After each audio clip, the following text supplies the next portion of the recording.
چغل خور ایک لمحہ میں ایسا فتنہ پیدا کر دیتا ہے جو کئی ماہ تک چلتا ہے۔ چغل خور ایک لمحہ میں ایسا فتنہ پیدا کر دیتا ہے جو کئی ماہ تک چلتا رہتا ہے۔ دوست کے ساتھ اس نمک کی طرح رہو جو کھانے میں دکھائی نہیں دیتا لیکن اگر نہ ہو تو اس کی کمی بہت محسوس ہوتی ہے۔ دوست کے ساتھ اس نمک کی طرح رہو جو کھانے میں دکھائی نہیں دیتا۔ جس انسان کی جان نکل جائے تو وہ زندہ نہیں رہتا اور جس انسان سے احساس نکل جائے تو وہ انسان ہی نہیں رہتا۔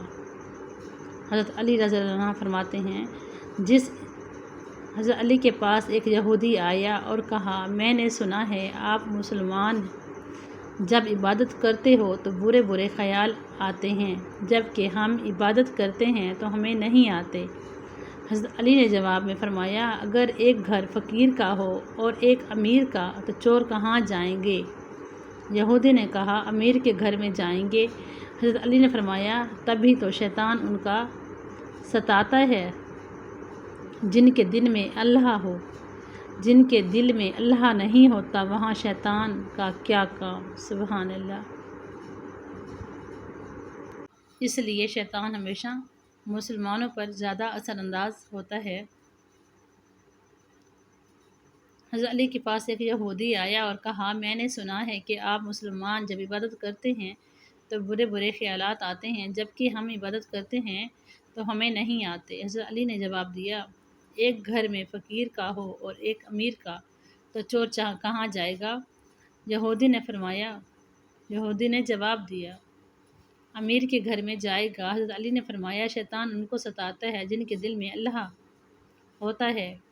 3 رشتے بے نقاب ہوتے ہیں، بڑھاپے میں اولاد، مصیبت میں دوست اور غربت میں بیوی۔ جو تمہیں خوشی میں یاد آئے سمجھو تم اس سے محبت کرتے ہو اور جو تمہیں غم میں یاد آئے تو سمجھو وہ تم سے محبت کرتا ہے۔ حضرت علی رضی اللہ عنہ فرماتے ہیں،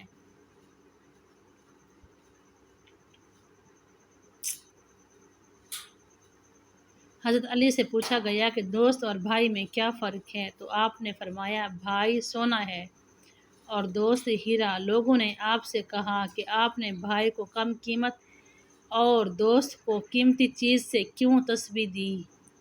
تو آپ رضی اللہ عنہ نے فرمایا، سونے میں اگر دراڑ آ جائے تو اس کو پگھلا کر بالکل پہلے جیسا کیا جا سکتا ہے لیکن ہیرے میں دراڑ آ جائے تو وہ پہلے جیسا کبھی نہیں بن سکتا۔ اس لیے حضرت علی سے پوچھا گیا کہ دوست اور بھائی میں یہ فرق ہے۔ حضرت علی سے پوچھا گیا کہ دوست اور بھائی میں کیا فرق ہے تو آپ نے فرمایا، بھائی سونا ہے اور دوست ہیرا۔ لوگوں نے آپ سے پوچھا کہ آپ نے بھائی کو کم قیمت اور دوست کو قیمتی چیز کیوں تشبیہ دی؟ تو آپ نے فرمایا، سونے میں اگر دراڑ آ جائے تو اس کو پگھلا کر پہلے جیسا کیا جا سکتا ہے لیکن ہیرے میں دراڑ آ جائے تو وہ پہلے جیسا کبھی نہیں بن سکتا۔ تمہارے منہ سے نکلی ایک گالی تمہاری قبر میں ایک ایسا بچھو پیدا کرتی ہے جس کے ایک مرتبہ کاٹنے سے انسان 70 ہاتھ زمین دھنس جاتا ہے۔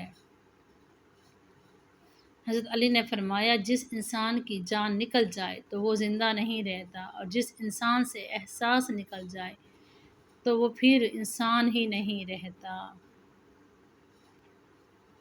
حضرت علی نے فرمایا، جس انسان کی جان نکل جائے تو وہ زندہ نہیں رہتا، جس کے اندر احساس ختم ہو جائے۔ صرف پیسے کا ہونا رزق نہیں ہے، نیک اولاد، اچھا رزق اور مخلص دوست بھی رزق میں شامل ہیں۔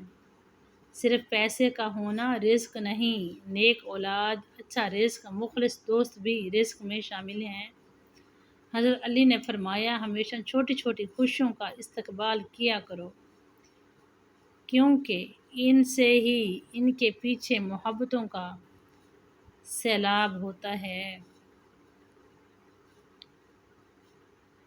قصاب آواز لگا رہا تھا، تازہ گوشت لے لو۔ وہاں سے حضرت علی کا گزر ہوا تو قصاب نے حضرت علی سے بھی کہا، تازہ گوشت ہے، لے لیں۔ حضرت علی رضی اللہ عنہ نے فرمایا، آج میری جیب اجازت نہیں دیتی۔ قصاب بولا، میں آپ رضی اللہ عنہ سے ادھار کر سکتا ہوں۔ اس پر آپ رضی اللہ عنہ نے ایک بہت حکمت سے لبریز جملہ ارشاد فرمایا، یہ ادھار میں اپنے پیٹ سے کیوں نہ لوں، جس کو میں جنت میں اس سے بہتر غذا کھلا سکتا ہوں۔ سبحان اللہ۔ اس سے یہ ظاہر ہوتا ہے کہ ہم اپنے کھانے پینے میں روی اختیار کریں۔ حضرت علی سے پوچھا گیا کہ انسان برا کب بنتا ہے؟ فرمایا، جب وہ اپنے آپ کو دوسروں سے اچھا سمجھنے لگے تب برا بن جاتا ہے۔ جب تمہارے پاس رزق تمہاری ضرورت سے زیادہ ہو تو فوراً سمجھ جانا کہ یہ کسی کا حق ہے جو تمہارے پاس اس کی امانت ہے۔ جب تمہارے پاس رزق تمہاری ضرورت سے زیادہ ہو تو فوراً سمجھ جاؤ، دل میں برائی رکھنے سے بہتر ہے ناراضگی ظاہر کر دو۔ دل میں برائی رکھنے سے بہتر ہے ناراضگی ظاہر کر دو۔ اچھے لوگوں کا تمہاری زندگی میں آنا تمہاری قسمت ہوتی ہے اور انہیں سنبھال کر رکھنا تمہارا ہنر ہوتا ہے۔ اچھے لوگوں کا تمہاری زندگی میں آنا تمہاری قسمت ہوتی ہے اور ان کو سنبھال کر رکھنا تمہارا ہنر ہوتا ہے۔ جب تمہارے دل میں کسی کے لیے نفرت پیدا ہونے لگے تو فوراً اس کی اچھائیاں یاد کرو۔ جب تمہارے دل میں کسی کے لیے نفرت پیدا ہونے لگے تو اچھائیاں یاد کرو۔ خاموشی ایک عظیم نعمت ہے، خاص طور پر اس وقت جب اختلاف زیادہ ہوں، آوازیں بلند ہوں، علم کی کمی ہو اور دلیل کی کوئی اوقات نہ ہو۔ خاموشی ایک عظیم نعمت ہے۔ حضرت علی نے فرمایا، کسی بے قصور پر بہتان لگانا یہ آسمانوں سے بھی زیادہ بھاری گناہ ہے۔ حضرت علی نے فرمایا، جو انسان کسی کے احسان کا شکر گزار نہیں، وہ آئندہ ضرور